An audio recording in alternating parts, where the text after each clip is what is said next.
And when I see the same thing with laws of physics, another attempt to kind of encapsulate something, and the cosmos that I know is much more open.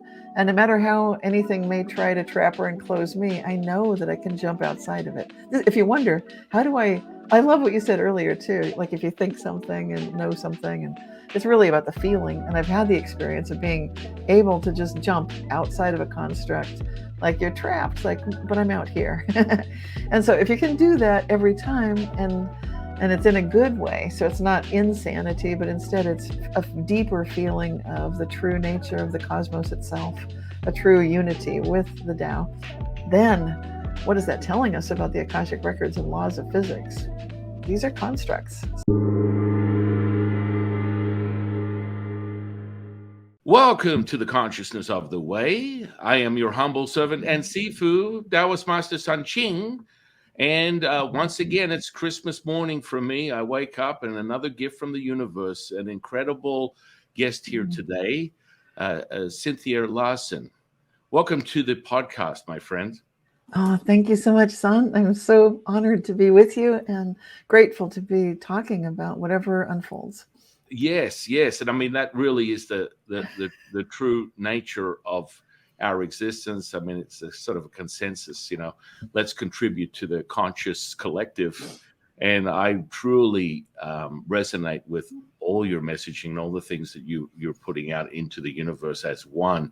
And it is expressed through the very material that you're sharing and the experiences and all the things that are coming from your mastery and insight into where you are in your own journey. So if you wouldn't mind, if you'd like to just share a little bit with the audience about how you got to where you are today. Wow. Well, the simple terms are that I studied physics and had a lifelong interest in this true nature of reality. But going a little deeper, when I cough, it's like, come on, tell the real story. Okay. What's the real story? The real story is that when I was quite young, I did have a memory of being, in existence before I was born. And so with that kind of awareness, sometimes there can be a trauma in being alive. And for me, there might be a term that some people are familiar with, or maybe not, called born aware. There's a book, an excellent book on the topic by Diane Brandon. And I've got a chapter in that book. It's called Whoops, Wrong Planet, because that's how I felt. And it was just that experience of feeling like this embodied life is a lot more challenging than what I remember between lives. It's a lot more disjointed, shall we say. So I felt even at the age of 5, when I finally realized I can get back to where I came from, I can be dead again, yay, because, I'm not gone. And I knew that. And what I was focused on at that point early in life was the disjointing between what you might consider the neural focus of the locus of thinking, neurons in the brain, and then neurons in the heart, very different, neurons in the gut, yet again. And people would have these things going, but not notice that that's happening. And with such unawareness, and the conflict seemed to me to introduce unnecessary issues. I'll just keep it simple. I had a good childhood, great family, but even so, I really felt the calling of returning to the Tao that's already here, of course. So obviously, I then got an intervention, because guess what? Everything is consciousness. And so instantly, right when I was serious about, I'm going back, I know how to do this, I'm 5 and I figured it out. I won't get mangled when I get run over by a car. I can die if I do it right. Anyway, long story short, there was a huge intervention. Angels came. They looked like glowing blobs of light. And so I had a conversation with them, and they reminded me that I had chosen to be here, and that my parents would miss me terribly. In fact, they'd never get over this if I left so early. And I was callous at the age of 5. I said, they'll be fine. Now, that's a terrible thing to say. Anyway, but that's what I said at age 5. And then secondly, they brought up the point that I wouldn't be able to help anybody. I wouldn't. I was meant to do that. I'd chosen to do that, and now I wouldn't be. And I felt like they'll be fine. They'll find other people to help. There are lots of people to help. And again, really callous. And then the third one, they got me. You chose this. You'll be back. And worst of all, you'll lose your 5-year head start. I was like, no. inconceivable. So that's kind of where everything got rolling. What happened next is I just stayed in conversation with these angelic beings. I told them basically, I'll stay, but I have some demands. I need to know that this spiritual truth of what I know to be true between lives stays with me. And they did promise that. In reality, though, I kind of burrowed in. I sort of followed along Western traditions. I got a degree in physics from UC Berkeley, got a master's degree in business. I worked in the field of project management for a bank, Citibank, a very large bank, doing project management for a number of years. But I felt like I needed to escape that machinery, not just the banking world, but just the whole Western way of doing things and thinking.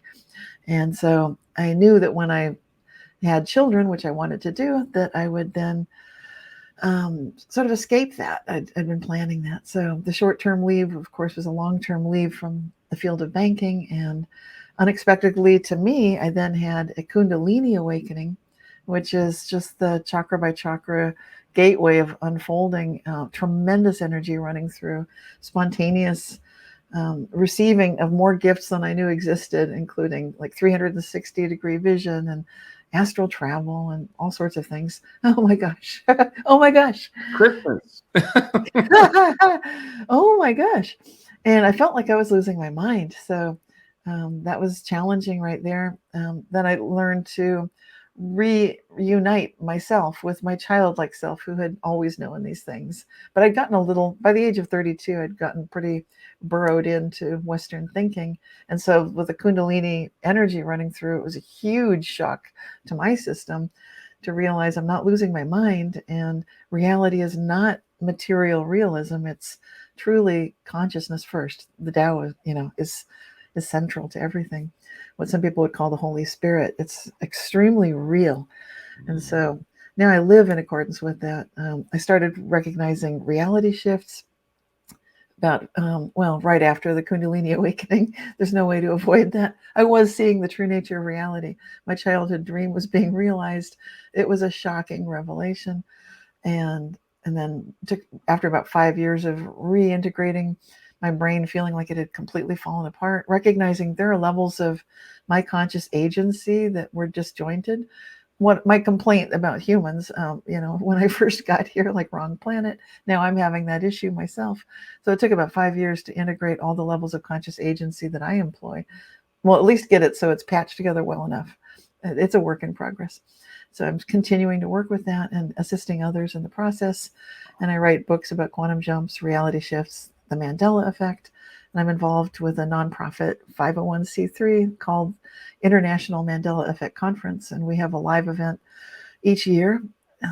And we've got monthly live streams. And then I've got my monthly newsletter.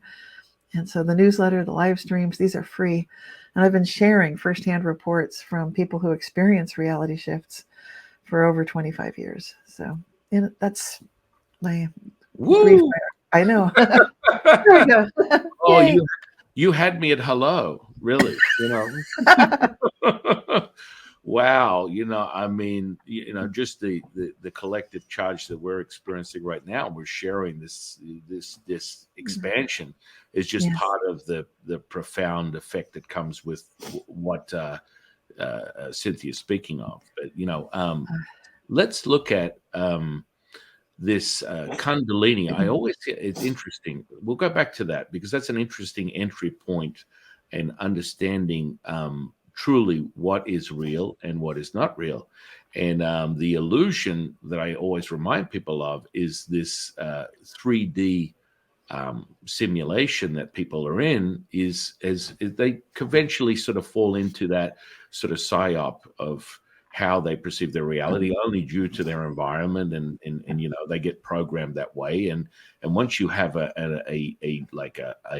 lightning effect, like a Kundalini awakening, you tend to have a different perception of reality, because now the infrastructure is awakened per se, and now you have this tangible sort of like reference point to start to move things around and put sort of sense to what you're experiencing, whether it's a thought, whether it's a healing, whether it's a message from the universe. You're now there's a palpability to it that wasn't there before. What would you like to share with the audience a little bit more about that? Wow. I had a friend at the time that I was talking to occasionally, and just to share some of the. It felt like I was living decades in days, like hours felt like they were so expansive. There was so much going on. He suggested you should write about this. At the time, I thought there's no way I could. There's no way. It's too much happening to even document. So that's definitely a part of it. But one aspect that people could sink their teeth into and feel like, okay, I get that. During the 2 weeks of the most intensive part of my Kundalini awakening, I was being awakened. I'd try to sleep, but often there was so much going on that it was difficult to sleep. When I finally fell asleep, it was usually after midnight. But then, even though I'd only been asleep a short time, I'd be awakened and inspired to look at the digital clock, which was exactly 1:11. And I think, oh my gosh, that's weird. Fall asleep. Yes. And I'd be inspired, wake up, look at the clock. It was because you may wonder what's going on with that. I was struggling between this materialistic mindset that had been so inculcated in me and this new awakening consciousness, realizing consciousness at these very high levels is capable of directing everything, guiding us, inspiring us, protecting us, and all of that. But each night for 2 weeks straight, I was waking up at 1:11, 2:22, 3:33, 4:44, and 5:55. And that's way beyond, any kind of coincidence. This is something bizarre. And I'm not setting an alarm. Nobody in their right mind would do that. So it was that's just something that I can talk about and people can relate to that. During the intense period of time, fortunately or unfortunately, it just was. I'd been invited to give a talk in front of hundreds of people because I had, prior to that point, I had been a very active proponent for some local activism to save just a primary school for children that the district was planning to sell off the property and just collect the money from the land. And so I'd banded together with some attorneys and helped to get some government funding and created a shelter, basically, in case of a disaster, that this would be a community resource. Anyway, long story short, I needed to give that talk, but in exactly the day that was due to happen, I was in the thick of this Kundalini awakening. And for whatever brilliant reason the universe conspired at that point, that was one of the several days where I had a keen conscious awareness that there was no locus of conscious agency anywhere in my regular physical body. I felt like a monkey mind. If I tried to do anything based on day to day, I felt like there's nothing workable here. And that was the mental state that I needed to give this talk in, which was kind of shocking. But then, and other things were happening. Like I said, there's too much happening in a Kundalini experience to explain all of it. But because of the energy that was running through me, which felt like it could literally light up a small city or maybe a large city, so much energy. So things were, if I got a little agitated, then sticks and stones would, for example, hit the windows of the house on a calm day with no wind outside. And my husband could hear it, and just weird things were happening. And so the day that I was to give the talk, all that was happening. And then I'm recognizing that I need to rise to the very high levels of conscious agency that I'm coming to learn that's me, and calm things down at that level before I could go into the talk. It was just, I really don't have words for what happened. The level of synchronicities was way off the chart. It just, like when I was, during the time that I was working with the school board, for example, I'd been guided to bring a particular rose. At that point, there were several different colored roses, and I picked a specific colored rose at the last minute before I got in the car to go to the meeting. And I brought it for one school board member who was just on the fence, not really sure what she wanted to do. And so she was in closed session. I didn't see her when I arrived. I placed the rose next to her microphone with a little note and a heart, just please vote your conscience. That's all. And then I went and took my seat. When she came in, she was wearing the exact same color as that particular rose, the exact same color. And, in her jacket, her dress. And so she picked the rose up and just held it with a sweet smile. And that was the night that the board did all vote in favor of saving the school. Basically, what I've been doing is listening to them, and so that's what I talked about. So at the same time as I'm in the world and not quite of it, I'm recognizing that there's so much more going on. The energies were definitely the largest part of this, which you understand. But if I were to talk about that with most people, I don't think that part would be conveyed quite so clearly. It would be hard to express it. Yeah, I find that it's conceptual for a lot of people. There's this huge conscious awakening taking place. It's impossible to ignore what is presently happening in the world. In relation to the energetics, though, I always refer back to the fundamentals. It's like it's really important to have that as a baseline to start measuring your experience, to validate it, so it doesn't.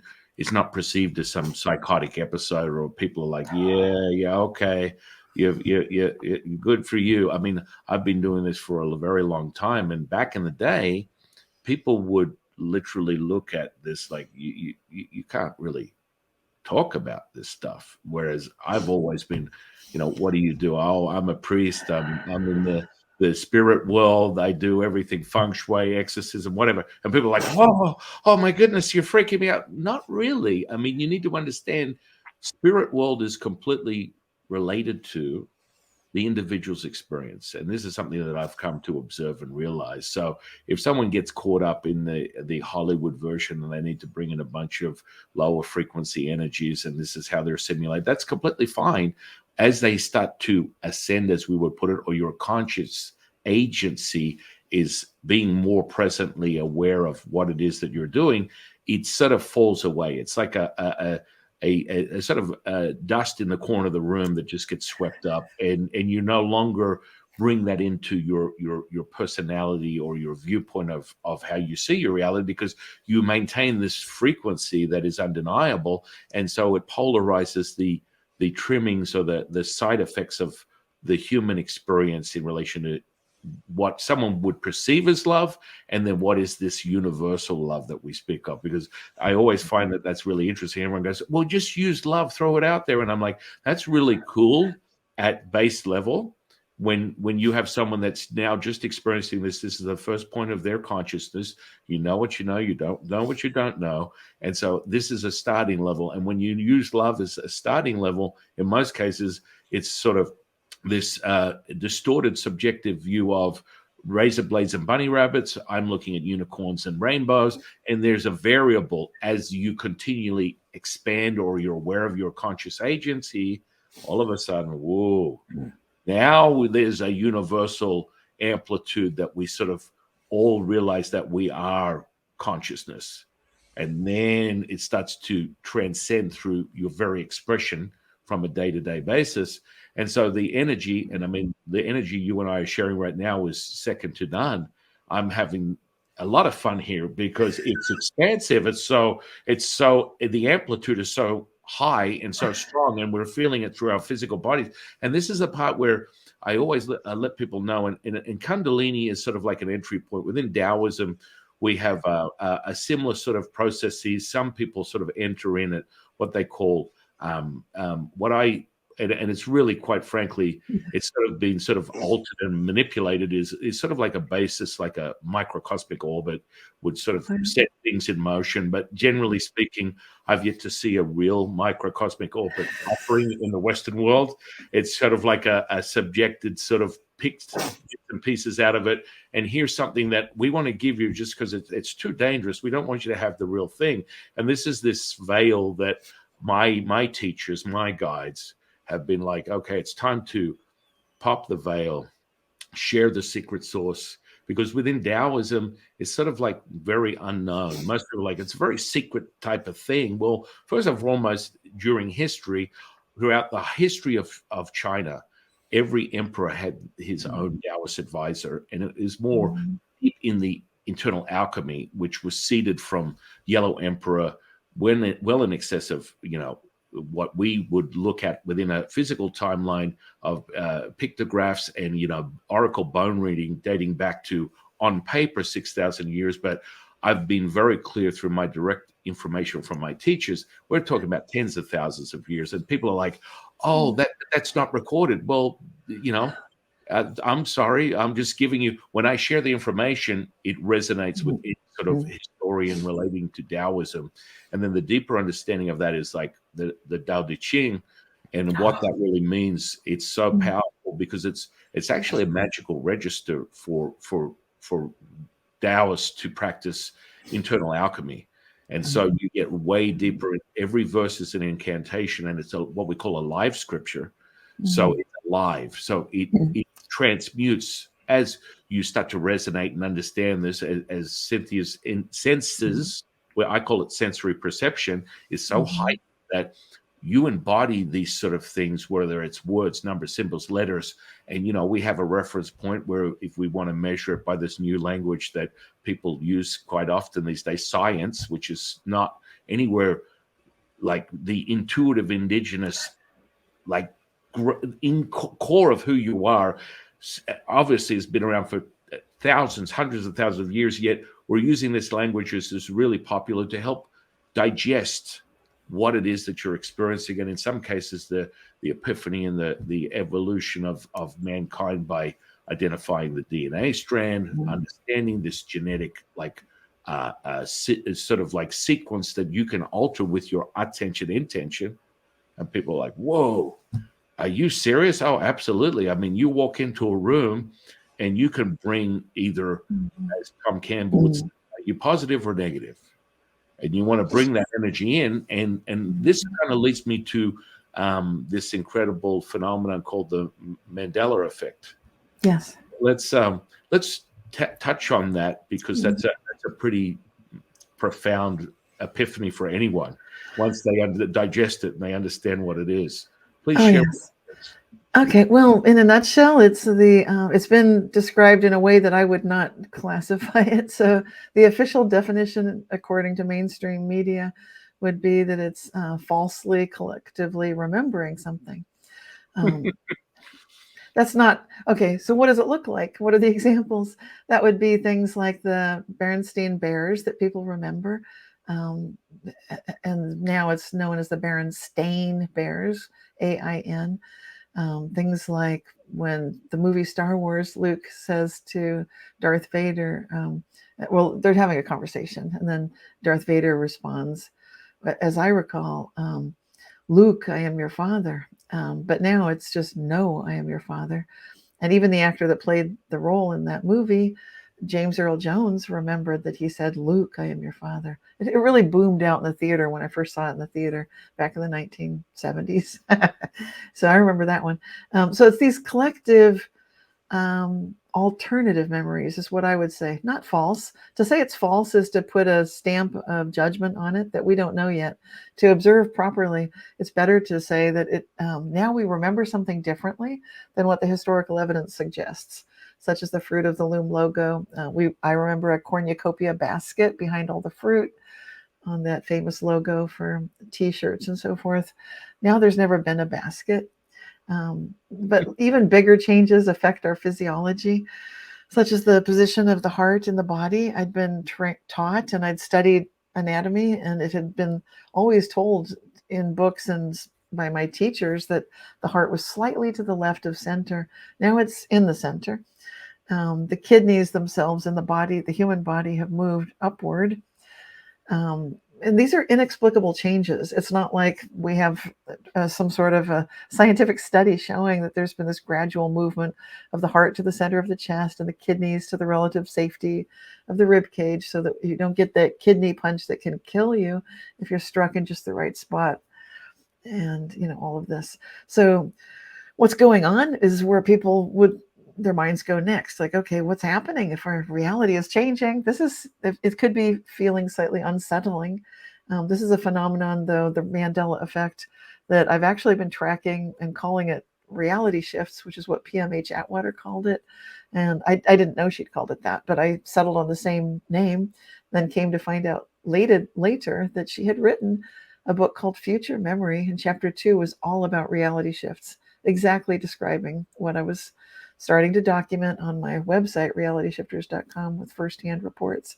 So the reality shifts phenomenon, to me, it's obvious when I've done surveys. I did 2 of them so far, 13 years apart, showing that people collectively can remember things differently. And there can be a group of experiencers when reality shifts.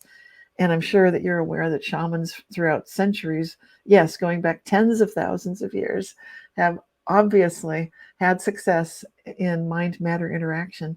So this is not something brand new, but it looks new. And so the new term that people are calling this entire phenomenon is the Mandela effect. And the whole theory discussion is a huge one. There are lots of discussions here, but let's just stop there for a minute. Well, yeah, I mean, you talk about this, I've experienced this for decades, the phenomenon of physical healing. And I think perhaps my complete surrender to this whole experience that I'm having is that the first hit that I ever got in this realm that I'm in right now was being given this, it's almost like I got I'm completely addicted to it because it instantly was a realization, and it was transmitted within this 3D reality, something that clearly came from another dimension. And so physical flesh for me, when I witness it heal, it will wiggle, and it will shift and wiggle and shift and wiggle and wiggle and shift before my very eyes until it resets itself back to its original state. And it will be validated by myself or the individual that we're both observing this phenomenon, and it's happening. And so whether it's a cut, a bone broken, one of my first experiences decades ago was the very witness, and that was kind of my gateway drug, really, was watching gangrenous flesh return back to a pink color within 40 minutes. And so I witnessed that, and that was it. I was sold.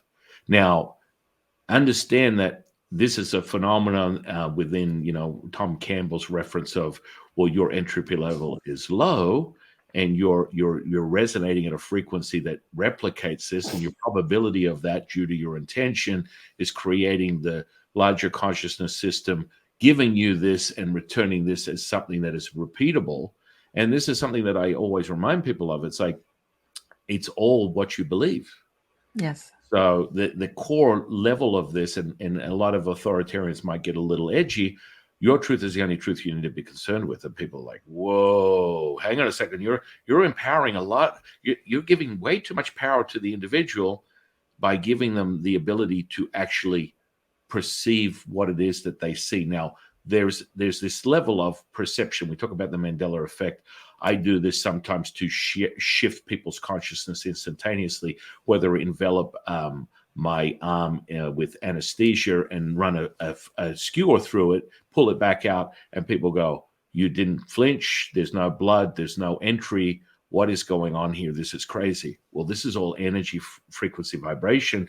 And when you attune to that, and I kind of like use this sort of like, I think it's getting very popular because people can sink into this frequency where bending metal is quite easy. It's not some sort of like shift, sort of like a Uri Geller sort of sleight of hand where people are saying, hey, look, it's really a trick. Well, no, actually, when you attune to that, and I always attribute the healing flesh to the same frequency. So if you can tune into the bending metal, and the baseline is sort of like the apprentice level is, you hold it and you focus your intention on the point that you want to bend, and you feed into and are part of the tapestry of all things. So there's no place, person, or thing. You are that very moment, and it materializes by you heating it up, and it bends before your very eyes with little, it's like butter. And so the next level up from that is holding a spoon, watching it melt like a candle in front of you. And then, of course, the final epiphany of the Darth Vader equivalent, or however you want to put it, is holding a fork and bending the tongs, the tongs either way, right? And just with your intention, and it's a palpable thing. And Cynthia knows exactly what I'm talking about. There's an energy frequency, and it's trainable. This is the thing that I want people to understand. It's like, once you understand these dynamics, and for us within Daoism, we use internal alchemy. We lean on what we call Nigong, inner power. But then there's this real, I just did a podcast on it where people get caught up in, I attribute it to the framework of a vehicle. You have a car, you went and you bought a Lamborghini, but you took the engine out and you sit in the Lamborghini and you're going to drive. And I'm not going anywhere. There's no engine. Okay, so let's understand the analogy of this, where you can sit here and get in the lotus position, and you can prime yourself with all these sort of practices that people get into within a martial form in relation to, stretching the connective tissue and opening the fascia up. There's a certain processes that people tend to get into, but if you don't have the juice, there's nothing to run within the framework. You don't have the engine.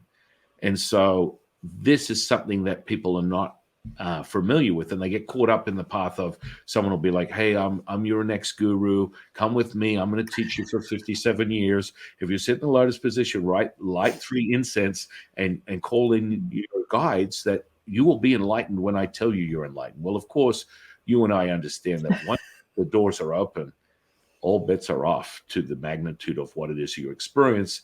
And I like to reference this because once the framework is put in, you get the Lamborghini frame of the car, you put the engine in, and you're off to the races. You're off to talk a little bit about that, Cynthia. What are your thoughts on what I just said? Well, it's well stated, and the car analogy is a good one. The metaphor, very nice.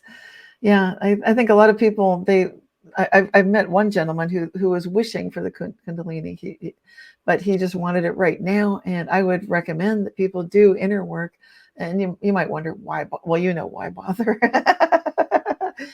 So it's not you that would be wondering.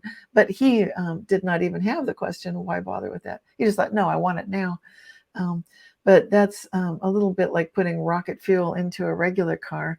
And he did get his wish. He got the Kundalini, I think, before he had done a lot of the inner work that would have made the integration process much smoother. The integration process is one where what I experienced when I went through my Kundalini, for example, is anything that I thought good or bad about someone else would instantly seem to manifest. So I was getting evidence in my outer world of whatever I might think of them. And if I had an unpleasant thought, I quickly learned, don't think unpleasant thoughts about other people, because I was having instantaneous effects. To me, it was obvious. It's like, okay, this is not acceptable from me. So it's like, I got to stop. Just because I didn't like the way a certain person was talking down to other people, and now he's lost his voice completely, that's not good. And it's like, I realized it was too instant, too direct, too obvious. I need to ground myself and not participate in this human drama of feeling victimized, or feeling like I have to rescue somebody, or feeling like I know what's right and I will now exert control. These are all 3 different parts of an unmerry merry-go-round of drama. And so that's the victim role, the rescuer role, the perpetrator role. They're unnecessary.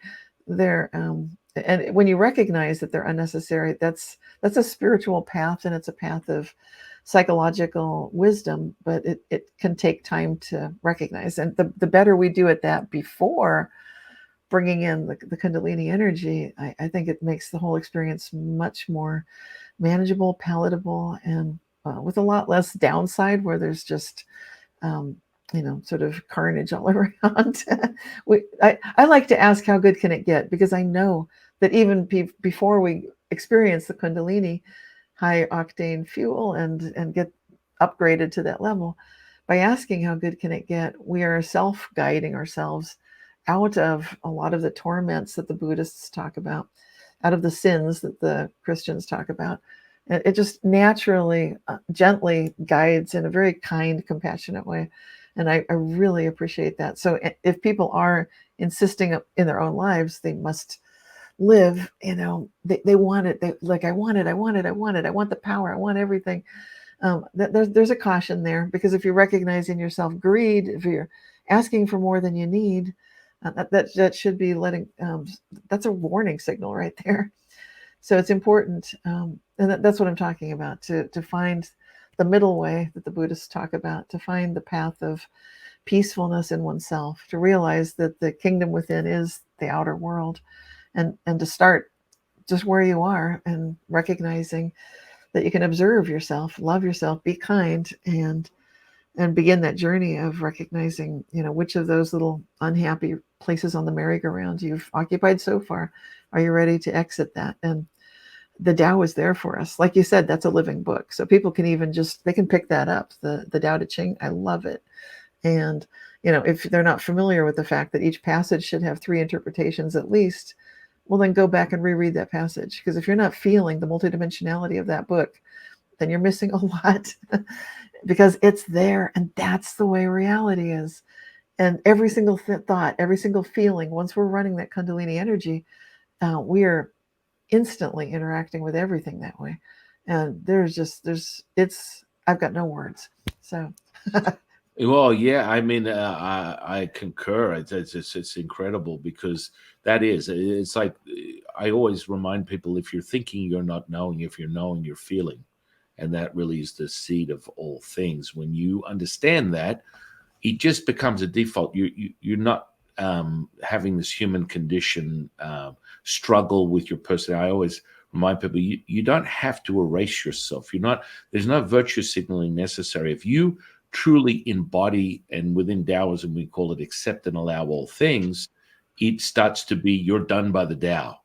Effortless action, Wu Wei, effortless effort. And that comes from truly allowing it to unfold, because you resonate in that same frequency. And the more as the universe, I remind people, the universe doesn't have a moral compass. And a deeper level, if you accept everything at face value, it will be realized that way. So if you're bringing in this high level of a conscious agency, and you're staying there, and it repeats itself, it's like you get more of the same, which is this incredible embodiment and conscious awareness that expands all things. So you walk into a room, and people just, they find joy in their heart. They find happiness. They find bliss. They're content with their very perception, and they don't have to understand why. Yes, you are the agency of change, only for their betterment in relation to a duality. And then, within Taoism, we tend to look at things as yin and yang. And as you go up the mountain, you merge with all things and become one with everything, the mother of all things being the Tao. And so we go deeper on that. And a lot of people have a lot of students that are, strangely enough, whether it's just the frequency that I bring, most of my students are women, and they're like, excuse me, you're offering all this stuff, but isn't Taoism testosterone driven, sort of like a stoic type of thing? And a lot of women they see that, they sort of look at it and they go, wow, and you're really pulling the veil back. And I am, because a lot of people don't understand that. I'll repeat myself, the mother of all things. Hang on, the Tao is the mother. Excuse me? Did you just stutter? No, I'm not saying Almighty God and He's all powerful. No. Within Taoism, a deeper understanding is refining where everything was created. And we talk about the universe within Taoism, and then we go deeper into what some people have come to this revelation of, which we call the uterus, which is the center point of the creation of the universe. And when you start getting into geometry and numbers and things of this nature, there are no coincidences. It takes 9 months to create a human life. There are all these incredible layers that come with a deeper understanding of that. So when we go into deep alchemy practices, and you really want to focus on pulpating that energy, there is the part where you separate duality, and you enter this resonance that is beyond electromagnetic. And this is where you affect this instant change that Cynthia is speaking about, as we start to cultivate. And when I give people a path of cultivation, there's a deeper understanding that the electromagnetic part is on your journey as you move through duality, and understand that you can access this consciousness that we speak of, and alter the 3D reality to increase its lower the threshold of entropy for all things around you, increasing this awareness of this frequency that is all of us. And it's like being reunited, and it feels so good. good. Yeah. So back to what you already know. It's about realizing that this has never left you. And so this autonomous sort of like connection that some people might refer to as 0 point within Daoism, we call it basically the black hole energy. And people are like, what are you talking about? Well, there's a process is when you access the energy centers, part of the internal alchemy, and you connect with this energy center, the Dantian, which in definition means energy field. And most of the people are pursuing that. Like, you mentioned this person was like, I want a Kundalini experience. I gotta have. And I'm excited for people to get excited, understand that, be careful what you wish for. And you reference your experience when I had my fast forward to all things at once, which some people might refer to as a dark night of the soul. I literally spent a week experiencing every thought, feeling, and emotion that existed in the universe. And I was on a tipping point of, I don't want this.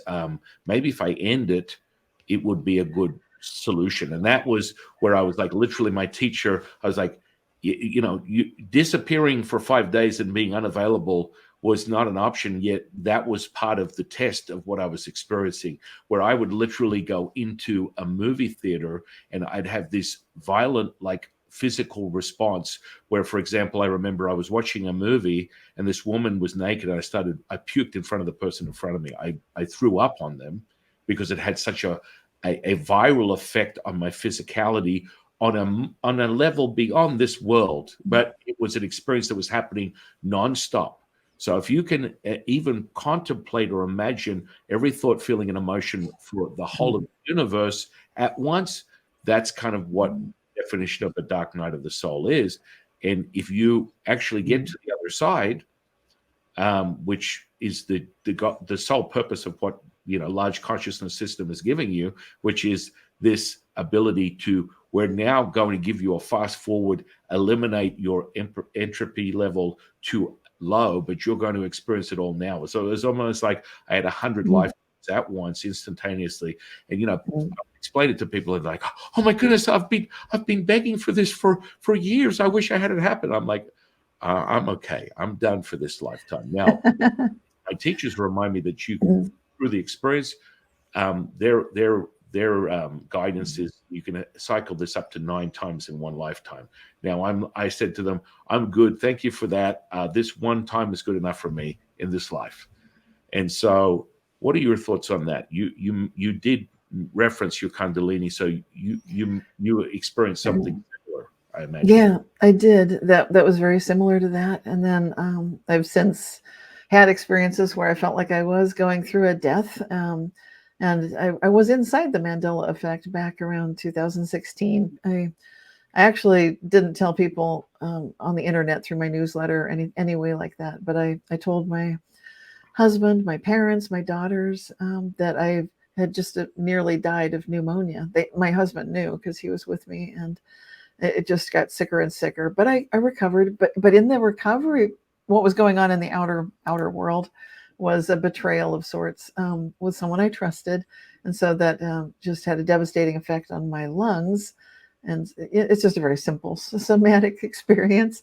I can see it in retrospect. What I needed to do was to toughen up and just realize that it's more important to be living in accordance with love, with the unconditional divine love of this greater system, the greatest consciousness, creator of the absolute, the infinite, the eternal.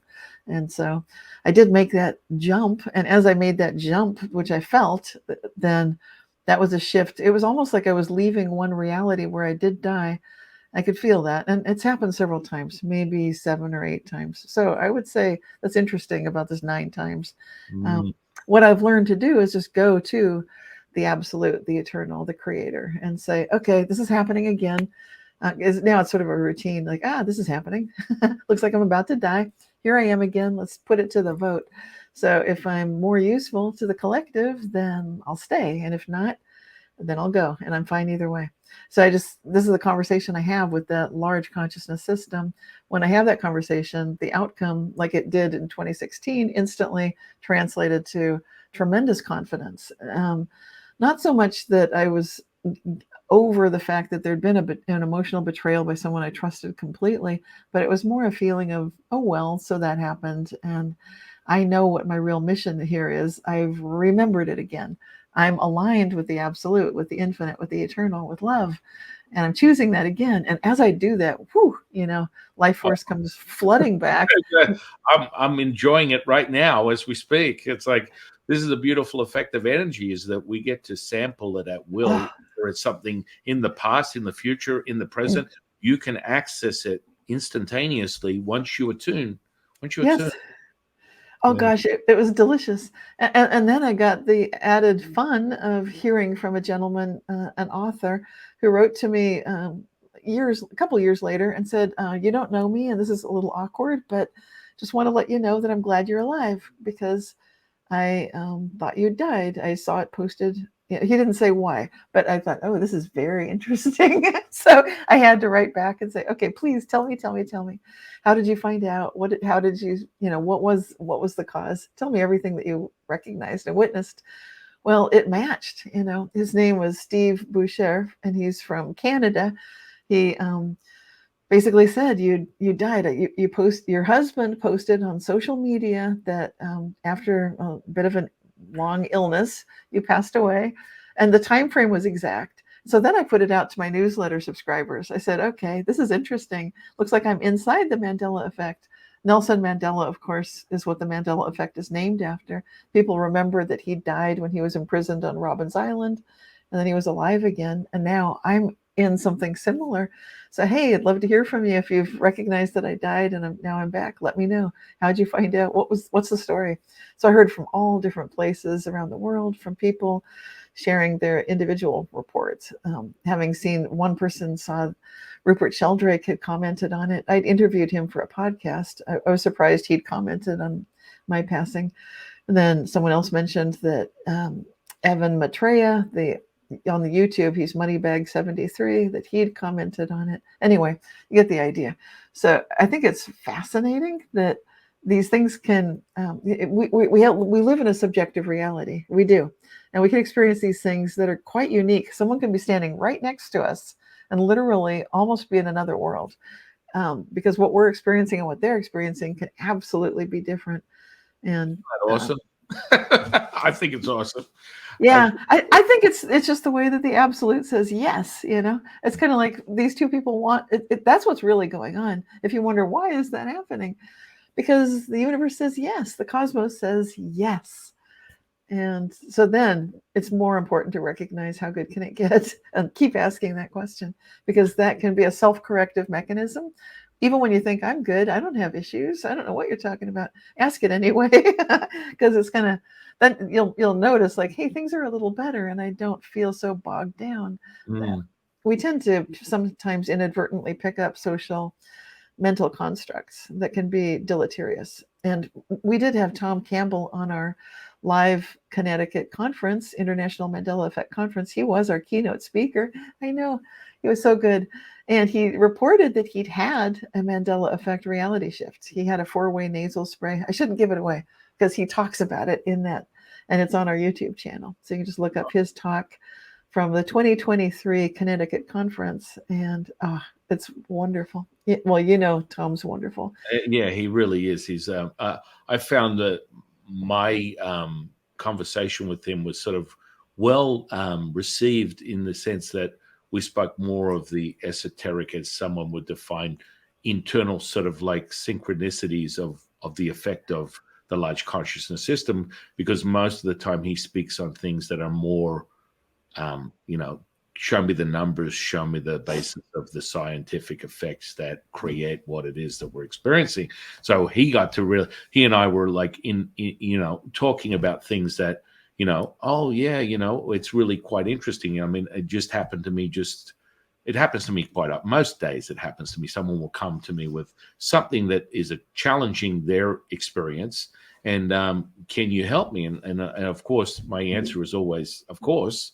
And so, the effect of that will really, and I mean, he and I sort of went through this conversation that my attention to intention has concentrated to a point where the instant effect of what it is that I apply as the universe, it happens all day, every day. It just is what it is. It's maintaining that frequency, and it's that low threshold, maintaining that state of conscious agency that is all things. And the true dissolve is the selflessness that comes with it. And with that, it's sort of like, so for example, that was a couple of weeks ago, this woman came to me. My mother's in a coma. She's going to, this is, I've examples of this is,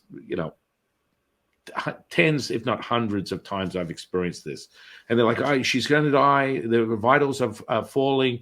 The doctor said she's going to die. And I'm like, okay. No, she's not.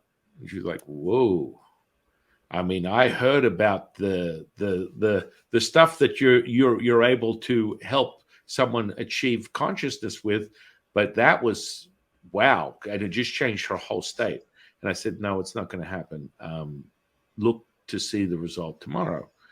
And sure enough, grandma woke up, vitals are regulated, and the doctors are scratching their head going, what in Dao's name took place? And Tom's like, yeah, I've witnessed that many times myself. I've been an observer of these types of things. And we're just getting into a little bit of shop talk, because this is what takes place when you're able to ascend to that conscious agency that Cynthia talks about and maintain it.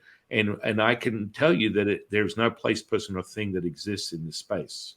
And so that means that you are this present moment, and that's how it's achieved.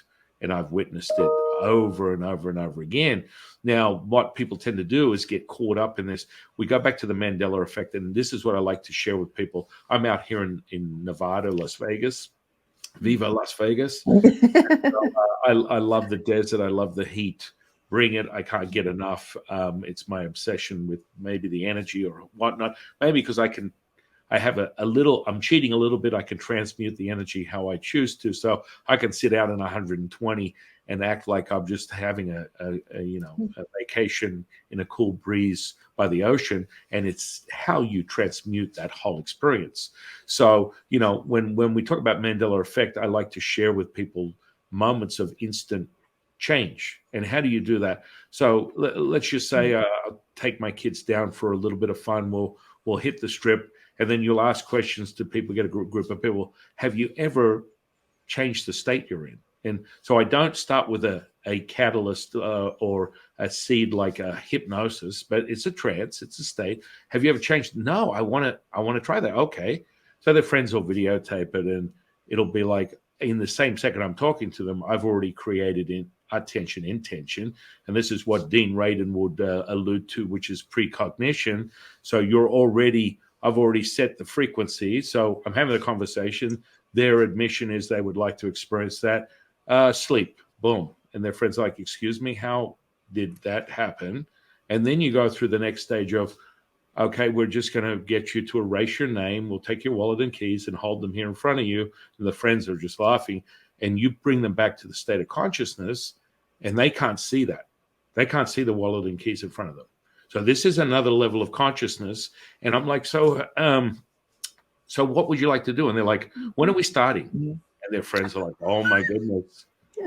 They're like really shocked. They're like, hang on, this is the person that also said that they don't believe in mumbo jumbo, energy, frequency. And then this is the part that's the part that people need to understand.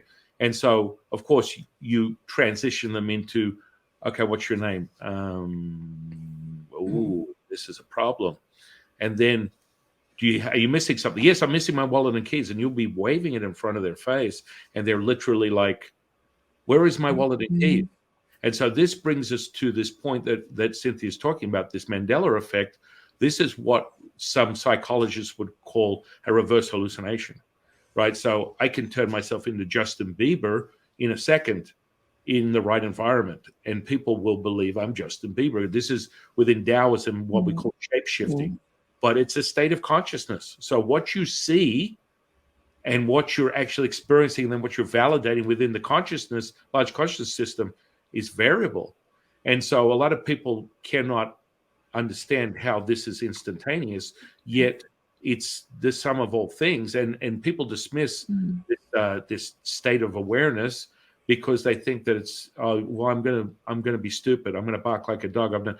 No, what it's validating is how powerful you are and how instantly you can access a state of consciousness like this, like boom. And of course, I always leave them with a gift, erase their PTSD, anything. I just say, what is it that you would like to change in your life? And they'll give me a list, and it will be gone. And I've seen it so many times. It's like, it's just part of accessing that. If you want to talk it from a psychological level, we're fully enveloping the brain. We're accessing high levels of consciousness. I've measured people's brain waves. It's always a gamma frequency 40 and above. And you get a variable, because I've spoken to a lot of neuroscientists that measure the EEGs. Yeah. You can deal with psychics and mediums, which I teach people psychic mediumship, channeling, all that kind of. It goes under that blanket of priest, the inner alchemy practices. And so, I think it's Jeff Tarrant that is a doctor that measures people within the neuroscientist sort of field of brain waves, and he's doing a lot of correlating a lot of neurons. And it really does vary where, you're channeling someone and there's literally no brain activity in some cases. And so when I channel Latsu, my teacher, I'll use him at face value, second to second. I'll see him as clear as I see you, as not as an apparition. And I always asked, I said, Tom, so how would you define that?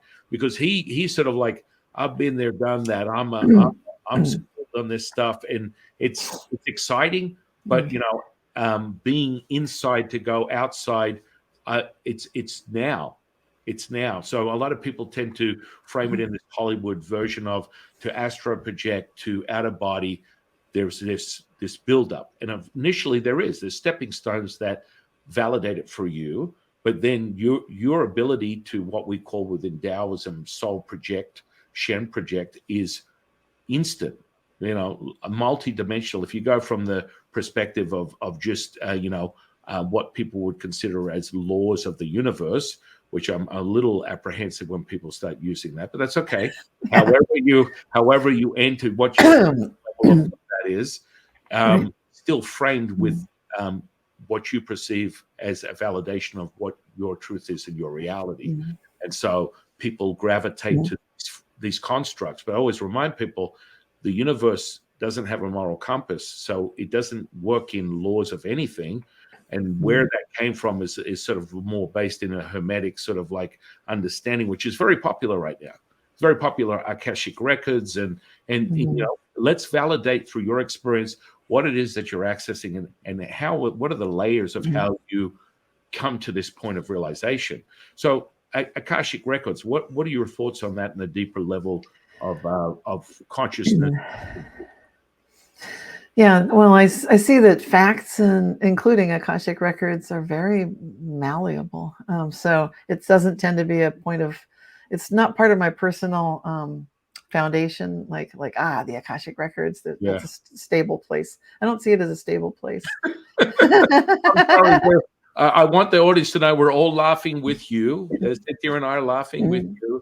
It's just, it's really important. I love hearing this, because a lot of people come to me with this framework, and I've channeled cloth energy, and if you're understanding the multi-dimensional aspect of all things, that everything is happening at once, and your probability of making that your probability is your attention intention. Let's sink into that frequency to make it possible. There's Thoth has never presented itself to me as an agent, and an agency or energy that is of a high frequency. But again, that's subjective to what I've tapped into, I guess. Right. But I want to give some credit to the people that love looking into the Akashic records. There is an aspect that can always be viewed. Like you said earlier, you can go to you can read any energy, any space, any time. And so, of course, you can go back to Akashic records. My concern about the whole idea that we can have such an idea that then would present a form or an ideation, if you will, of objectivity, there's the downfall. Because it can't exist that way. It runs counter. I'm not going to say I don't like laws of physics either. This is interesting. You and I have some similarities here. Oh, we're humming, my friend. I feel like I've just been reunited with a bestie from many lifetimes, and I'm very grateful. Yeah, I don't hear many people say either of these two things. So I just to highlight them again, I'm saying in my experience, Akashic records are malleable. I see that when people attempt to say that they're fixed, that looks like a power and control structure to me. And when I see the same thing with laws of physics, another attempt to kind of encapsulate something, and the cosmos that I know is much more open.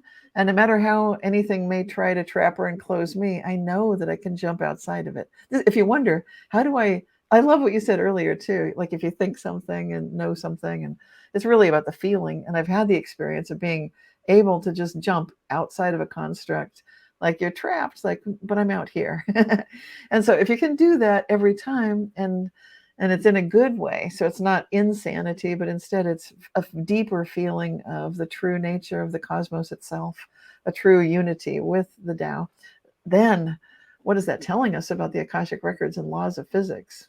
These are constructs. So, well, I mean, I would just say that our dear friend Tom will even validate that. Physicists are perplexed and they don't have the answers. And this is a language that it's like you're in China, but you're speaking Spanish. It doesn't make any sense. So there is a definitely an absolute validation that this is the beginning point. And I always tell people, if you're coming from psychology, biology, neurology, physiology, you're very limited.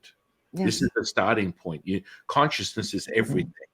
It doesn't come to, as you would say, we're not. I'm not going to allude to. I'm just going to say it. The absolute is absolute to the individual. It's not absolute to absolute. And like I had a conversation with someone who was on the podcast, and he was really perplexed because the laws are the laws. And I was like, okay, that is your truth as you know it.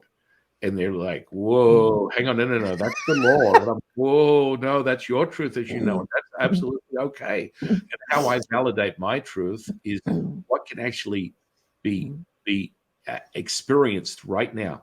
Yes. And that's how it's validated. So when we talk about accessing information and the Akashic records and things of this nature, what can you validate right now that would make that real? And that's why I sort of do what I call psychic drive-bys. And so I'll meet someone for the first time and I'll ask them first, would you like me to give you a reading of your aura? Because I don't really go, I'm going to do a psychic. I mean, we can go into that, but this is a quick shift of consciousness. So they're like, sure, magic man, go and give me a reading of my aura. I love that because the information is just there. You probably experienced something very similar. When I had that awakening many, many years ago, instantly my clairsenses were turned on. And so everything had auras, colors, information, and it was an overload where I had to become familiar with the operating system to go, okay, I want to focus on this. I'm going to get this from it. And all you have to do is ask and it's instantly given to you. And so this is sort of like how you do readings. And people within Daoism, we break it down to fundamental understanding of the 5 elements, meaning the 5 organs.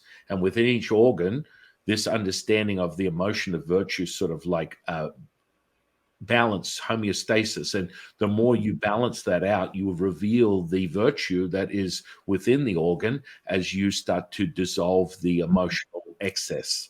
And so then we get into meridians and, the basic Chinese model, the misdirection on that is that there's only 12 meridians, but there's actually 36, 81. There's literally no limit, but on a base model of TCM today, they would reference the 12 meridian concept. Really, I'm going to call it, because it's so much more than that. But looking at that, you go, okay, I'm reading the energy. And I did this recently on a podcast, and the person was really taken back and did not like the outcome, because it was kind of like, oh, you actually see that. And I'm like, oh. I'm not, I think the really big point that Cynthia and I need to make is, I'm not invested in the information. I'm not having an emotional attachment, and that's why it's so easy to access. When you don't have the emotional attachment where I need to be validated as the next coming of Jesus, or I'm the new healer in town, and you're just really immersing as one within this present moment, things will be realized instantaneously. And so that information comes out, and I just read it off, and people sort of stop. And they go, okay, we're good. That's enough. And because I just go through, and this energy center reveals the excess and deficiency, and people freak out. And it always seems to happen around the sexual energy. And they don't want to, hey, whoa, hang on a second. I'm just saying it's a little deficient, which then results in this and this and this. And I'm just like, these are just things that are out there. And they're like, whoa, okay, we're done, Magic Man. Enough of... And it just is information. And that to me is a validation of what is true right now, not like what I'm looking into. And it's always a reservation when someone gives you a prediction, because what does that really mean? It means something at the moment, but does it really mean anything? It's sort of like, and I think the biggest heads up for a lot of people with the doom and gloom, and Tom always refers to this, and this is the base of all the training that I give people, is emotions are something that is part of the humanness, part of the experience, but realize that they don't control you. You can control them, and decide that, hey, look, I'm going to live in bliss and love all day long, every day, or I'm going to live in anger. And when you pick the latter, then you tend to produce and reproduce the same events in the same sequence, because you start to learn from this behavior, this repeatable behavior, that my love affair with this emotion of anger is greater than my love affair with myself or anyone around me. And then it starts to repeat itself. And you go, okay, I looked for conflict as on the menu today, and I got it all day long. And I'm absolutely exhausted right now, because you're tapping into your life force. You're tapping in, all your attention, intention is going to that. And part of like building the infrastructure from a Daoist is to solidify this framework, so that you come into your world with a constitution. Most people will, the hereditary unraveling of your DNA code, what your ancestors gave you, whatnot. And it's normally out of 100%, we see it as, 70 or 80%. Most people, very few people I've seen will initially come in at 100% of their potential. And so they come in at 70 or 80%. Then we teach them how to master the 50 trillion cells of this physical body.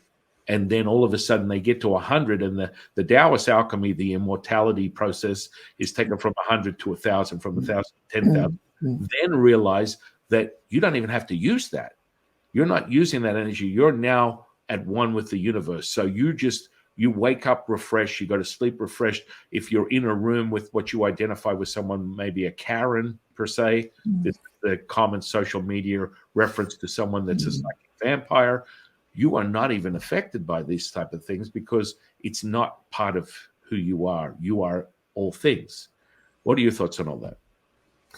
Wow, that's huge. Well, that's what what we're discussing is what I wish people would know. I wish that there was an awareness that's my big driving force, my motivation. If you wonder what's leading me to be here, why am I here? Never mind what the angels talked to me when I was 5, but what's going on now? What I really sincerely wish that we could have heaven on earth, which is this Daoist immortal path, which people, when they hear those words, Daoist immortal, they often might think, fairy tale, fiction, fantasy, impossible, but it's not. This is the birthright for every single human on this planet, is to activate these abilities. It's not just you and me. They're looking at San Qing, they're looking at Cynthia Sue Larson, and they're thinking, well, of course they can do these things. And my thoughts on that are, wait a minute, we can all do these things. And that's why I'm here, This is why San Qing is here. This is why we're talking about this. This is not something that's a parlor trick or some little thing that we're doing for fame and fortune. No, I'm motivated because my sincere desire is for each and every person on the planet to activate at the level of comfort that they desire, that they choose for themselves, the fullness of what they're capable of being. And it is so much more than most people have any idea. And what we're talking about, this is, to me, the birthright, yes, the invitation, yes, and now the necessity, because some people are looking around at the times we're living in and they're thinking, oh my gosh, what's going on? I'm not going to go into that. But it can look scary, and it can look like everywhere you look, the powers that be are collapsing or changing or not trustworthy, whatever. So without getting into any politics or anything like that, I'm just saying, when we look at the news, whichever source it may be, it doesn't matter. It doesn't have to be mainstream. It can be whatever news people are receiving. Even if I just meditate, fine. But you're probably noticing that things are energized, that there's a level of energy going on that's calling humanity to rise to a level that I don't think we've seen in over 10,000 years. So this is why I know in my heart and soul that when San Qing says Daoism has been around longer than 10,000 years, it's been tens of thousands. Yes, yes. And I know that we're in one of these transition times right now. This is an interesting time on the planet. Interesting being one of those words, like that famous Chinese curse, may you live in interesting times. Like, oh gosh, it's happening. Yes. But it can be, how good can it get? This can be the best transition humanity has ever made because of people listening to what you and I are talking about today, San Qing. We are talking about the potentials. So when you're talking about all this, that's what I'm feeling. I'm feeling like, wow, I hope people get it, that this is an awakening for all of us. That this is an invitation for expansion for all of us at wherever we are. We don't have to be perfect. We don't have to be measuring or comparing ourselves to Buddha or Jesus Christ or Lao Tzu. It's okay to be who we are. In fact, that's perfect. So that's what I'm thinking. Oh, I agree 1,000,000%. And it's this time where decades ago when I started this journey consciously, you'd throw a stone and it'd be very hard to find someone that could give you insight into something that you can't understand outside of your 3D reality. Now you can literally look on Yelp and find 500 healers, 500 psychics, mediums, but the difference is they're for real. They're accessing a state of consciousness that can validate it for you. And that's what I get so excited about, because one of my hobbies I still love to do is whenever I'm traveling or I'm in another town, I always look up the local psychic. And most of the time, probably 90% of the time, I end up giving them readings, but it's all good. It all works out. But the bottom line is this is your shift. This is your ability to go, I am truly part of this large consciousness system. And how I attribute it to consciousness is, Cynthia's sitting at one end of the table, I'm sitting at the other. We're looking at an orange in the middle of the table. You say tomato, I say tomato. That's it. That's the beginning and end of all things. We're all interconnected. And that's that whole theory that they talk about when it comes to quantum, is this entanglement. And this is where we refer to the 0 point, the unified field, as being that part. And so within Taoism, for thousands and thousands and thousands of years, we've accessed this resonance that we talk about, magnetic fluidity. And it comes from the death of a star, the raising of the red phoenix within this middle dantian, and then the revealing of the black hole energy. And now, so one of my students who's got a PhD, studies and does all this research, and he got the job of researching the nucleus of a cell, right? And he comes to me and goes, Shifu, I can't believe it. I've got to tell you this. And I mean, he's studied with me for years. And he's been experiencing things that are equivalent to, this energy never stops. Just when I think there's a cap, it just gets stronger. I'm like, that's the universe, my friend. That's the true essence of all things. But he goes, you're not going to believe what I found in the nucleus of a cell. I'm like, please share with me. Black hole energy. And he just it was like an extra conscious agent shift that was necessary for him, even though he was applying it with healings, through manifestation, through awareness, shifting people. And it was his very daily effect. It was like this next level of click. Oh my goodness. And I love moments like that. I love moments when people come to that realization, because this is what we're really doing. The conscious collective is being able to identify that, the old notion of, I tell my children this, and I've got many children, 6 actually. And, you go from, I think my youngest is now just verging on 3 months, and my oldest is 12. And each one of them can instantly tap into this fluidity, this resonance, and affect change instantaneously, because they're not bound by a limitation of going, no, Johnny, you can't think that way. That's imaginary. That doesn't work. Well, I always share with my children, you apply your attention, intention, and the result will be evident in this 3D reality.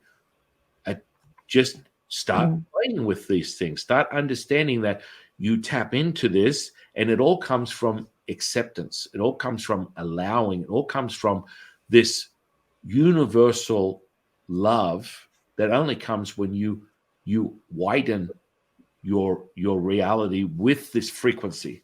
And it will happen as a side effect, the side effect of the other limited emotional states that you get from your humanness will sort of level themselves out. And again, you don't need to erase your personality. People are like, I've taken my shirt off my back. I'm praying every day. I've told God to give me everything that I need, and he's not delivering. What's going on? I sold my car. I sold my house. I got rid of all my immediate family, all these horrible people that have got these horrible energies. And I mean, my goodness, let's be very clear. You are me, I am you. What are you afraid of? And so this is one of the fundamental deconstructing that comes with a lot of alternative healers, is they get in the healing space, and I've got to wrap myself up with protection, and I've got to get into this state where, nothing ominous or low frequency will permeate me, and I'm using the power of God. And this is great, but then they find they hit a wall, because truly being at one with all things doesn't have a title, place, person, or thing. It's that moment. And that's when the evidence will be presented to you right now. It won't come in a different form where, you're having this sort of slow awakening. It will be presented to you, but that frequency has to be met. And that's where Tom talks about a low or high entropy level.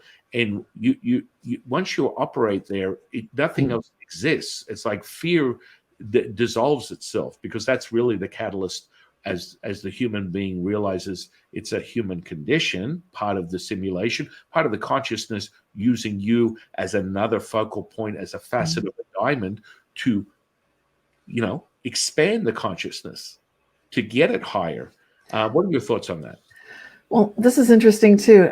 I find one thing that's coming to mind is, earlier you mentioned that you do work with exorcism, and I do too. I don't advertise it because I don't want to give any extra advertising to discarnate negative entities. But what's fascinating about that for me is that a lot of people, as soon as they, sometimes, not always, but as soon as they start opening the doors to higher level perception of higher dimensional realms and so forth, they can be caught off guard, shall we say, because if they haven't done the prep work, thank goodness for people like yourself who are able to give people some skill sets. So by the time they do open up to view subtle realms, astral realms, then they're not just opening the door into something that they're not prepared for. Now, there's no way to be fully prepared. Having said that, how do you prepare? Well, of course, be one with all things. Great. But until people get to that point, when they open the door to that astral realm to do a house clearing, maybe they have sold all their possessions and they don't understand what's going on here. They are still, in a way, battling, if you want to call it that, with things they can't see. And so if they're opening these doors, maybe this is one of the things I've heard cautions said about meditating. Like, there are dangers for some people. They can go psychotic. Well, to me, it's very obvious. They're opening doors to the astral. maybe they didn't get any tips in their meditation course on what to do when suddenly you see something in front of you that may not be as friendly as you were hoping for. And then due to, I'm not going to go into all the things that could be happening. So many things could be happening, but let's just say that person's not ready for that encounter because they're not yet feeling that oneness with the universe. They're not bringing that level in the face of something that looks slightly terrifying or maybe very terrifying. And maybe it's doing things negatively in the space, because these thought constructs can be quite real. And so how do you have that command presence, to expect that everybody instantly has that level of command presence may not be realistic. So if people are listening and they're thinking, I just want to do that, but how do they get there? This can be a journey. It's a process. And so, and that's a huge subject. I find that if I had just one wish for the cosmos, it would be that this earth experience, this dream that we're living, could be heaven on earth. And how to get that?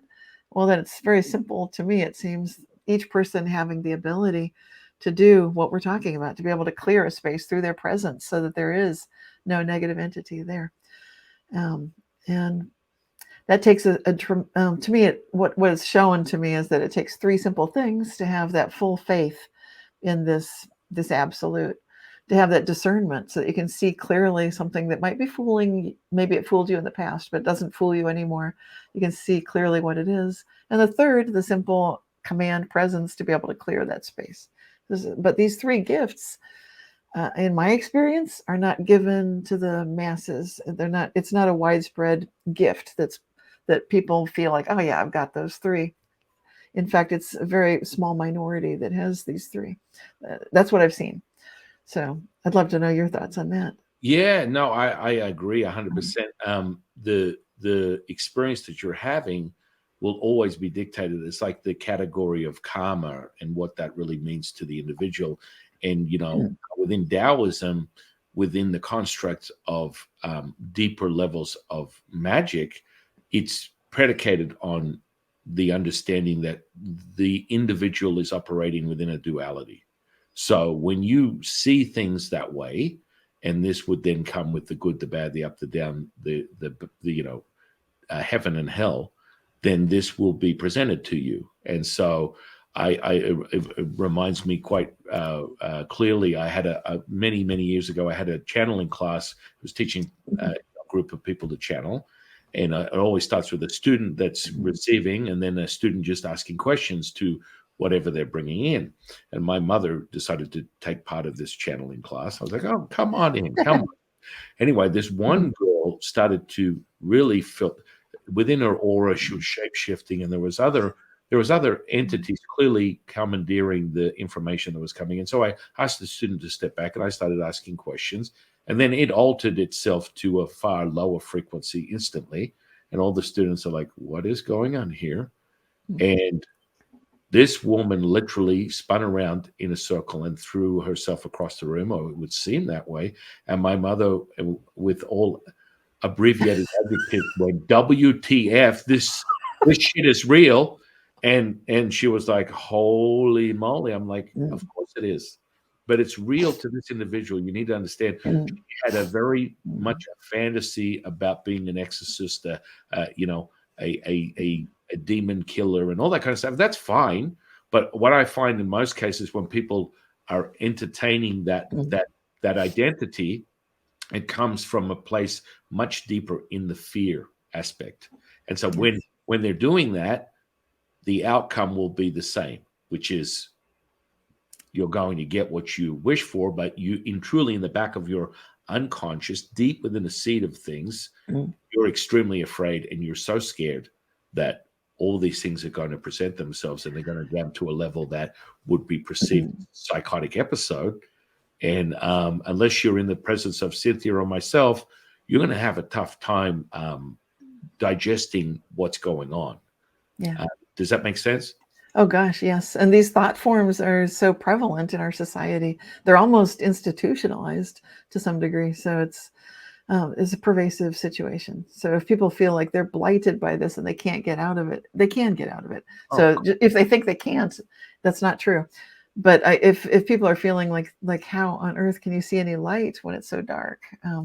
That's just perspective of the moment. And that's why we're talking today. And that's what this is really about. It's like, oh my gosh, there is a way out. And just to know that it's possible to ask that question, how good can it get? That can start guiding. That's my battle cry. That's what I would say to any situation, anytime, no matter how good or bad it may seem. It doesn't matter, because it's just a raising of really effortless striving, which is the key to what we're talking about. It's like you don't want to try too hard, because then it's, what are you really doing? So it does need to have that effortless component to it, but there's striving.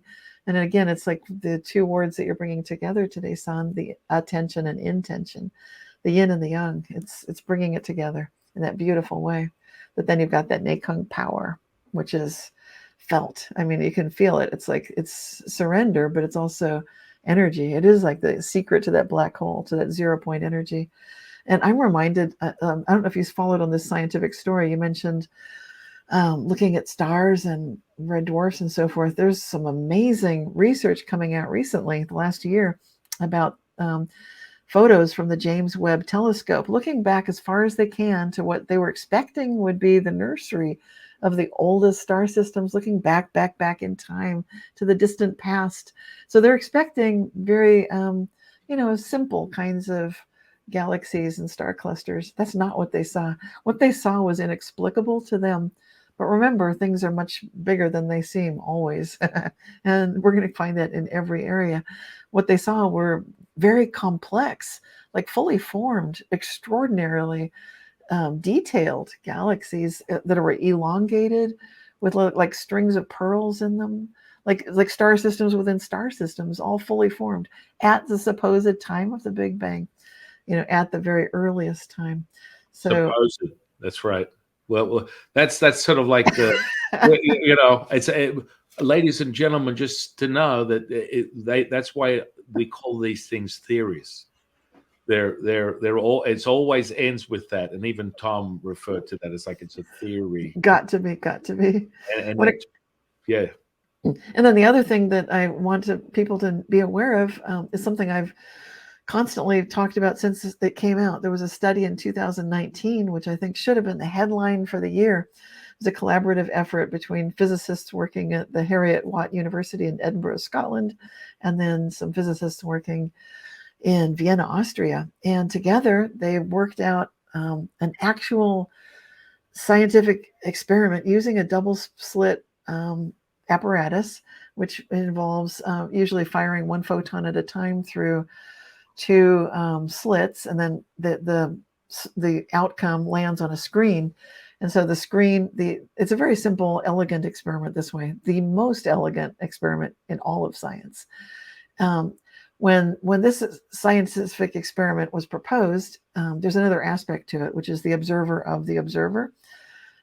This is Wigner's friend experiment. So Eugene Wigner was a contemporary of Erwin Schrödinger, and Erwin Schrödinger was saying that a cat could be either alive or dead in a box, which is it was basically supposed to be a thought experiment that would make your head go tilt, because it's impossible for a cat to be simultaneously alive and dead in a box. So this whole experiment, so now I've got two experiments, the double slit and then Schrödinger's cat. They're both extremely important experiments in quantum physics. Hopefully people are familiar with them. But what they're showing is the ridiculous experiment that Erwin Schrödinger originally proposed turned out to be kind of real, that there could be a vial of poison triggered by a radioactive isotope that goes off whenever it wants to, randomly, as quantum particles do. And inside the closed box, we don't know if the cat is alive or dead until someone, the observer, opens the box and looks. And so that was Erwin Schrödinger's experiment. Now, Eugene Wigner is another physicist, and he said, okay, that's all well and good, but what about the observer of the original observer? Would they ever observe different things? Now, I love that, and I'm sure you do too. And the reason this 2019 experiment is so priceless in my mind and heart is that this experiment, the apparatus, again, it was the double slit experiment. They used, I'm not going to get it, it's complicated. They had 6 entangled photons, 2 observational devices at the same place, same time. And then Eugene Wigner's thinking would say, would they observe 2 different things at the same place at the same time? Answer, yes. And so, whoa, that should have been front page news. Oh my gosh, yes. So what this means for those of us who are tracking such things is that we now have scientific validation for the fact that you can have two people standing side by side, literally experiencing different realities. And that is the way that this universe is set up. So you could say, does that mean we're in a simulation? You could call it that, or you could call it a dream, which means, as you were saying earlier, son, this is very good news. And when we ask how good can it get, and you're not concerned about the facts, and you know that you can get into that state of ultimate acceptance, which is really, it's the state of balance, really. It's feeling detached yet energized. It's feeling alignment with all these levels of conscious agency that we can embody. And maybe they're even outside of our physical body. That's good. That's okay. That happens when you get energized. Then we're ready for these times. We're ready to ask how good can it get as we face maybe the golden age dawning right now. I think the signs are here that it's here. So I get very excited about all this. Well, yeah, I mean, if I even lean on Latsu's insight for a brief blip, he always speaks on this. It's like okay, so what is the relationship with the human and the universe and the idea of all things? He always says, well, it's just like this. It's like you're a grain of sand asking the beach, what are we doing today? And the second you merge as the beach, all things are realized. And so when people sort of perceive things as identity, as an individual, which is where everyone starts, it's almost impossible not to start this way when they start leveling up their consciousness. This is sort of like the ultimate realization is that we are all one, and that you can sit here and perceive something, even just referencing the experience that I share with people in relation to reverse hallucination. You can literally have that moment where you can see me as me, and I can have someone actually perceive me as Mick Jagger, Justin Bieber, whatever, and they will believe it. And so that's a state of awareness. Now, what you do with that is now up to the individual. It's an identifying moment of there's a change. You're fundamentally shifting, and that's why I think a lot of people tend to gravitate to a lot of external enhancers, I would call them, like mushrooms, psilocybin, whatever it is that you're using, LSD. And I don't have a problem with those, but I always find that people end up on my doorstep that have had a taste of it and they want more, but they can't replicate it, and it's not long enough. I'm getting a gap. I'm getting a hit, and it's not permanent. Where I know from my own training with individuals, you can have a DMT experience that can last you days if you choose to. I mean, it is up to the individual accessing that state, taking something that's unconscious and making it conscious, which is the really profound part. It's like people are like, well, what does that mean? It's like, well, right now, just as we're speaking, I'm having a full body euphoric experience as I'm in the universe. The walls fall away, and I'm experiencing that through this tuning fork, this physical body. This is my experience. So I'm talking to you guys, but I'm operating in another state and with my eyes open, and everything has that sensory perception and that palpability that comes with it. And it's undeniable. And so you attune someone, like you can go from the neurology aspect and say, oh, look, I find that this is quite common. The most amount of people I've ever had physically is 1,000 people in a group healing, and everyone walks in with the same intention, and they walk out with either mental, emotional, physical, or spiritual shift instantly. Now, of course, ultimately, the spiritual shift would be the highest, but sometimes your entropy level is a certain level where it needs to be mental, it needs to be emotional, it needs to be physical for you then to level up to the next state. But the physical is sort of like the lowest expression of what we speak of, because this is sort of like the last call before you make your last call, where the universe is saying, hey, look, what you have absorbed within your experience is now transmuting into this physical signal that's telling you that maybe you want to perceive things a little differently. And if that transmutes into a physical element, which sort of is fundamentals of of Daoist practices, and in most cases alternative healing, there's a fundamental understanding that the emotion is trapped within the physical tissue, and you can release that, you can absorb it, it's up to you, discern, affirm, however you want to do it. But if you accept it, you will come to that threshold where, okay, what is the option? And this is what I've identified with for decades in my observation, through my experience in sharing with people, that the end result is always, now I got the message, it's time for me to surrender, as we would say. And it's like, it's always this new age thing that I know Cynthia and I are like, it's fun, because everyone goes, just surrender, throw love at it. And it's so conceptual for probably most people until otherwise noted. You know what you know, you don't know what you don't know. And so when someone sort of says just throw love at it, or be love, or accept, there are other mechanisms that will definitely enhance the ability that you're going to have a repeatable probability of an effect that will be measured in this 3D reality. What are your thoughts on that? Yeah, well, it gets back to what you were saying earlier about acceptance. And I think that's the embodiment, whether when people accept themselves and accept the situation, and they are that little grain of sand on the beach and everything's happening, then then it becomes a full experiential awareness. And then they can keep the gift of that entrainment that they received from you or from me or from whoever they're working with, maybe nature directly, because nature offers all of this too. But it requires listening, and I think that's what a lot of us aren't used to, is deep listening. I had some amazing experiences with Indigenous elders. Part of the it was called, what was it called? These were meetings held in Albuquerque, New Mexico. Language of Spirit, and Leroy Little Bear, who's a Blackfoot Indian, he was the one who originated the meetings with a physicist, David Bohm, the originator of the holographic interpretation of quantum physics.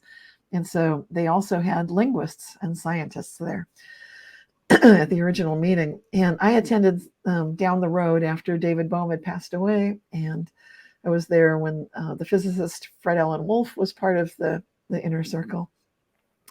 And then toward the end of the meetings, I got to be part of the inner circle. There was an inner circle of listening and then an outer circle. And these were public. Now, my guides, my higher self would really like me to talk about this. So excuse the coughing. That's just because otherwise I'd keep it really short. And I'm getting, the coughing means go. It's like, oh my gosh. Okay. So I'll try to can make it concise. So the deep listening that came out of that experience for me, it has been life-changing. And if you've never heard of a Bohmian dialogue, that's David Bohm. And he, at the beginning of these meetings, what David Bohm wanted to do was to find out the true nature of reality, like what I wanted to do too, and Tom Campbell and all of us. So what happened is,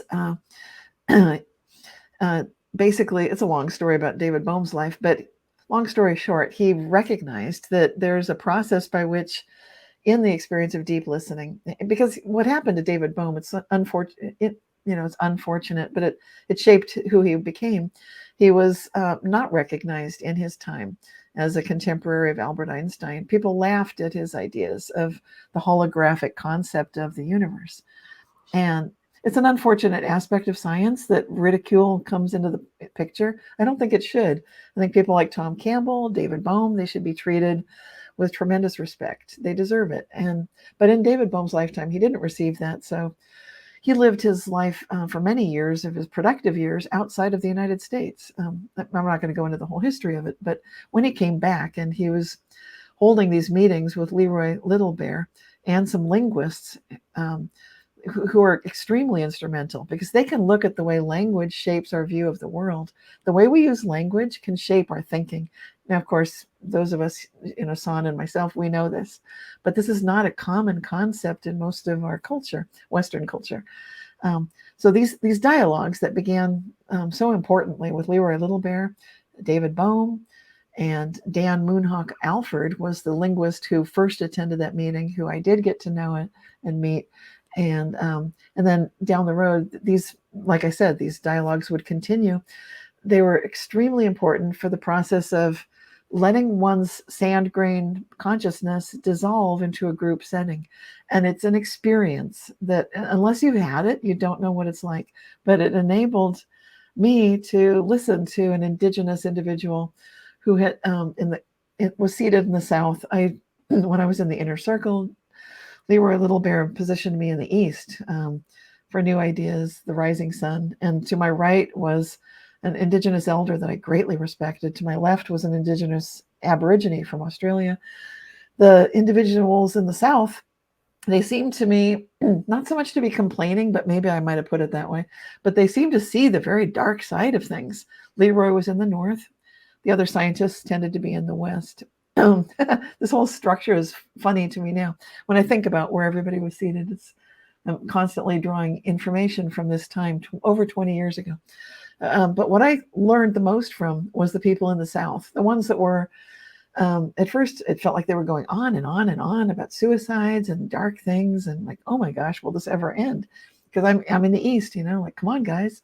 I'm the one who didn't bring a cell phone to this meeting 20 years ago. I still don't have one.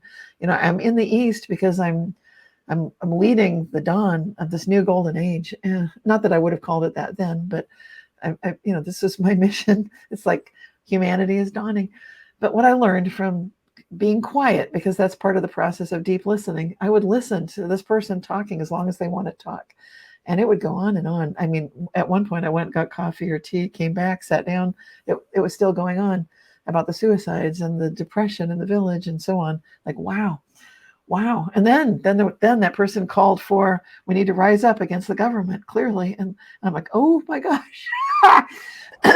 So I had a hard time feeling like the sand grain that was the experience of the ocean, but I got there. And I think that the process, the experience of recognizing that feeling of becoming the group is what we need now. We need to be able to be this wonderful experience you're talking about. One grain of sand, you're quoting Lao Tzu and bringing the wisdom from this phenomenal book that I have so much respect for. The Tao Te Ching, it's amazing. And realizing this is something open to us. How do we do it? We listen deeply, even to the ones that probably in our family that we don't want to hear. They're going on and on and on. Like, oh my gosh. Yeah. Because when you listen deeply, then there's a gift there. And then we can learn from any experience. We really can. We can be who we are, because I left the meeting. Of course, I'm still hopeful and sunshine and all that. How good can it get? But but I did hear and embody the truth of this, including the whole thing of, we need to rise up. The government has done us wrong. And wow. I was actually scared when the person said that. I looked around like, oh my gosh, the FBI are going to show up. They know what we're doing. Oh my gosh. What have I gotten myself into? But it was more at a deep level of realizing that when we're fully and deeply heard, then we are much more than any one of us. And it's such an experiential realization that it's so far beyond words. And I also wish this for people, that we could learn, as you and I are listening today, when one's talking, the other one's nodding, but except for I sang briefly in a song, this is the way communication can happen. And when we do this and listen deeply, we feel it more deeply. We're together more fully, and we can experience more profoundly this whole how good can it get awareness of we are the entirety of all that is. And, for the audience, just a little deeper, we're both embodying this massive energy collective here, and it's really quite something. And the more sensitive your sensory perception is, you will start to validate and appreciate this. And so on face value, all the OGs, all my students, anyone that's familiar with in the audience will instantly be able to example the frequencies we're speaking of. And it's very strong. It is really powerful stuff. And this is just a fantastic indicator for anyone that's just, breaking into the idea of something greater than what they see before their very eyes, their flesh and blood. Start with a contraction or expansion of what it is that you're experiencing. So if something makes you feel contracted, perhaps maybe you might want to step away from it. And if it makes you feel open, then you might want to walk towards it. I mean, this is a good fundamental filtering to start with. And then, you refine these skills, through Cynthia and myself to really be able to, navigate to get to the Wizard of Oz, to get to that greater place, because there's really, this is the sole purpose of all of us, is to elevate this consciousness. And, it is. I hate to give people a spoiler alert, but the idea that you're going to feed into the fear that 2024 is going to end something ominous and ugly, you're going to be very disappointed, unfortunately, even though people want to feed that whole narrative. And there's a big, I would like to call it psyop, really, that's going on. And it starts there, and then it starts to filter through to people that are in a state of consciousness, but they're not discerning or affirming the information clear enough, yet it's coming out. My guides are telling me it's going to be horrible things, the world is going to end, all these kind of things. You can hear it here from me first. It's not going to happen. And that's just being a state of awareness. And you're like, well, that's your truth as you know it. It is. It's also something that I've repeated over and over again, so it's validated for me. And for someone that may resonate with the idea of hope, resonate with that answer, resonate with the idea that, guess what, there's something even more profound that's going to happen, that it's not going to end with the death and destruction of the world, which is the first thing that I always mention as a red flag. If this is the first thing that you start with, right back to Tom Campbell, right? If it's starting with fear, it is, I always say, if you're starting with fear, you can't come from a place of healing. If you're starting with fear, you can't come from a place of manifestation. If you're starting from fear, you can't come from a place of magic, really. And magic is just a more deeper infrastructure of a manifestation experience.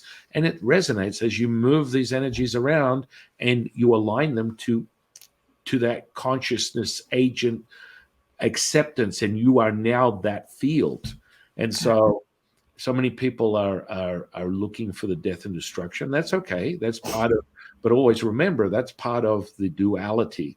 That's part of this experience and sure, you may be able to feed enough people that will buy into that narrative, but they're going to be very disappointed that that's not the outcome, because the frequency that we're experiencing in 2024 is the highest one that I personally believe we've witnessed in humanity ever.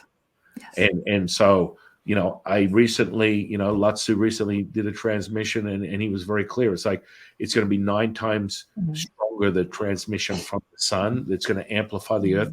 There's a whole heap of different things, how he was speaking on it. I can't remember. And, but when you go through it, it's truly that. And he always speaks on things that are related to the universe as opposed to myopic things of your human problems, where he speaks on that. It's like, really? Okay. Well, we'll go there. Let us help you out with the little bits and pieces that are your day to day. That's okay. But the faster you get the heads up that you are all things, that stuff becomes irrelevant, quite frankly, because you literally are in this serendipitous synchronicity that one event turns into another, and you're like, holy moly, it's good to be me. Yes, it is. And that's how it should be. This is the experience. There's a need for the pain and suffering. And that's okay. That may be where your entropy level is, and it's necessary for you. Your consciousness experience is going to give you exactly what you are. I've come across many people like, my guides have told me I'm supposed to come here and experience the pain and suffering of being human. Okay, fine. Absolutely. That's exactly what it's on the menu. You just ordered it. It's line 1, and you will receive exactly what you got. I mean, and that's okay. Personally, I really enjoy being at one with everything and the expansive feeling that comes with that. And, I would say there's, 3 ingredients to everyone's reality, and it's some of all things: a thought, feeling, and an emotion. That's it. People are like, whoa, really? I'm like, that's it. I mean, you can literally reference something in the past, in the present, in the future, however you perceive it. That's the 3 ingredients. So now what do you do with that? And first you need to identify with what's obstructing your ability to expand. And it generally comes from the narrative of your perception as the humanist expression of emotion that will dictate. It'll be infused in an event, a place, person, or thing that will then keep repeating itself until otherwise noted. Unless you're aware of it, it will just continue. When someone says orange, it makes me angry. And so I'm going to keep associating it with the next person who tells me orange is a great color. And it's the reason why I feel the way I do. And then it just goes on and on and on. And you stay in the labyrinth of this psyop of very limited states of consciousness. And what are your thoughts on that, Cynthia? It's time to break free. So I'm right there with you. Let's break free. Yeah, there's no need to be compressed into some little bubble that's convenient for somebody else, when happiness and joy are always available, and pretty much the universe is right there. And people might think like, that's too easy, unless they're your student or my student, and then they know, like, okay, we've heard this before. We can do this.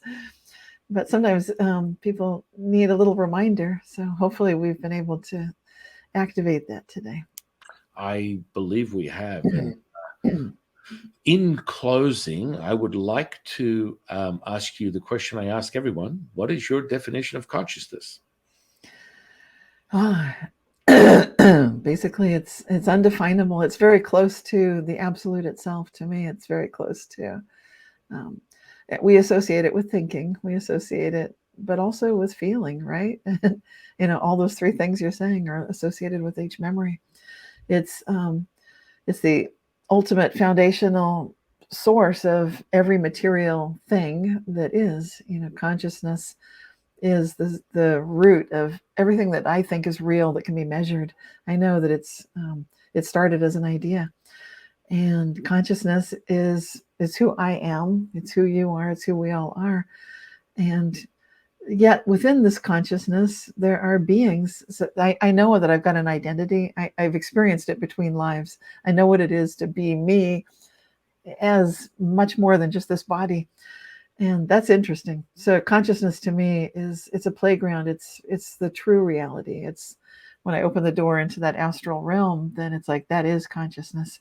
And it's so deep, it's so multi-leveled, that I know that in this form, I don't know it fully, but I also feel that in the more expanded sense of who I really am, which is so much bigger than actually fits all at once into this body, I know that's where I hang out. That's what I love.